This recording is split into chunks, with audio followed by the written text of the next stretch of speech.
അസ്സലാമു അലൈക്കും വറഹ്മത്തുള്ളാഹി വബറകാതുഹു. എല്ലാവർക്കും റാഹത്തെന്ന് കരുതുന്നു. സന്തോഷവും സമാധാനവുമുള്ള ജീവിതം തന്നെ അല്ലാഹു തആല നമ്മെ എല്ലാവരെയും അനുഗ്രഹിക്കുമാറാവട്ടെ. ആമീൻ. നമ്മുടെ മക്കൾക്കെല്ലാം പരീക്ഷാ സമയം വരികയാണ്. മദ്രസകളിലെല്ലാം പരീക്ഷകൾ തുടങ്ങിക്കഴിഞ്ഞു.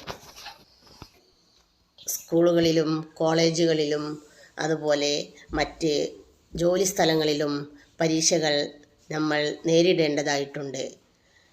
പഠിച്ച കാര്യങ്ങൾ എക്സാം ഹാളിൽ ക്വസ്റ്റ്യൻ പേപ്പർ കിട്ടുന്ന സമയത്ത് എഴുതാനും ഓർമ്മയിൽ കിട്ടുന്നതിന് വേണ്ടിയും ടെൻഷനില്ലാതെ പരീക്ഷ എഴുതി തീർക്കുവാനും വേണ്ടിയുള്ള ഒരുപാട് കാര്യങ്ങൾ മഹാരഥന്മാർ നമ്മെ പഠിപ്പിക്കുന്നുണ്ട്. അതിൽപ്പെട്ട ചില കാര്യങ്ങളാണ് നമ്മൾ ഈ വീഡിയോയിലൂടെ ഷെയർ ചെയ്യുന്നത്. ഏതാണോ നിങ്ങൾക്ക് ചെയ്യാൻ കഴിയുന്നത് അത് നിങ്ങൾ സെലക്ട് ചെയ്ത് ചെയ്യുക. ഇതിൽ പറയുന്ന മൂന്നും ചെയ്യാൻ കഴിഞ്ഞാൽ അത്രയും ഉത്തമമാണ്. പഠിക്കുന്നത് പെട്ടെന്ന് മനഃപ്പാഠമാക്കുവാനും മനഃപ്പാഠമാക്കിയത് പരീക്ഷാ ഹാളിൽ ടെൻഷനില്ലാതെ എഴുതുവാനും യാ റഹ്മാനു യാ അല്ലാഹ് എന്ന ഇസ്മിനെ എല്ലാ നിസ്കാര ശേഷം തവണ ചൊല്ലുക. ശേഷം മുത്തുനബി സല്ലല്ലാഹു അലൈഹി വസല്ലമ തങ്ങളുടെയും കുടുംബത്തിൻ്റെയും പേരിൽ ഒരു ഫാത്തിഹ ഓതി ദുആ ചെയ്യുക. ഇത് പതിവാക്കുക.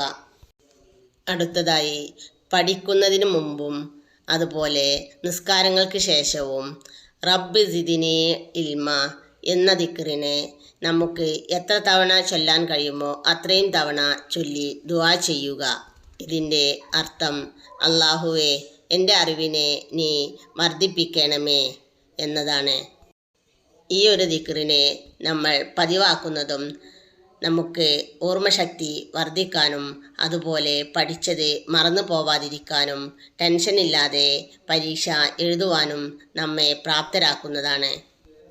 അടുത്തതായി നല്ല ഓർമ്മശക്തി ഉണ്ടാകുവാനും പരീക്ഷകളിൽ ഉന്നത വിജയം നേടിയെടുക്കുവാനും പരിശുദ്ധമായ ഖുർആനിലെ സൂറത്തുൽ ഇൻഷിറാഹ് അലം നഷ്റഹ് എന്ന് പറയുന്ന സൂറത്ത് ഓരോ നിസ്കാര ശേഷവും 7 തവണ പാരായണം ചെയ്യുക. പ്രത്യേകിച്ച് സുബഹി നിസ്കാരത്തിന് ശേഷം മറക്കാതെ ചെയ്യുക.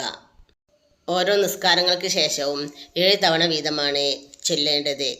ഇത് ഓതിയതിന് ശേഷം നെഞ്ചിൽ ഊതുക. ഇങ്ങനെ ചെയ്യുന്നതും ഇത് പതിവാക്കുന്നതും നമുക്ക് പഠിച്ചത് ഓർമ്മിക്കാനും അതുപോലെ ടെൻഷനില്ലാതെ എക്സാം എഴുതി നല്ല മാർക്കോടുകൂടി പാസ്സാകുവാനും നമ്മെ സഹായിക്കുന്നതാണ്. അല്ലാഹു സുബ്ഹാനഹു വ തആല കബൂൽ ചെയ്യുമാറാവട്ടെ. എല്ലാവർക്കും നല്ല മാർക്ക് ലഭിക്കാനും അല്ലാഹു അനുഗ്രഹിക്കുമാറാവട്ടെ.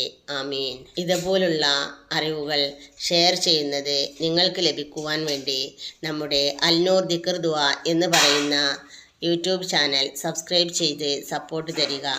ചാനൽ ഇതുവരെ സബ്സ്ക്രൈബ് ചെയ്യാത്തവരും ആദ്യമായി ചാനൽ കാണുന്നവരും ഒന്ന് സബ്സ്ക്രൈബ് ചെയ്ത് സപ്പോർട്ട് ചെയ്യുക. വീഡിയോ ഇഷ്ടമായാൽ മറ്റുള്ളവരിലേക്ക് കൂടി ഷെയർ ചെയ്യുക.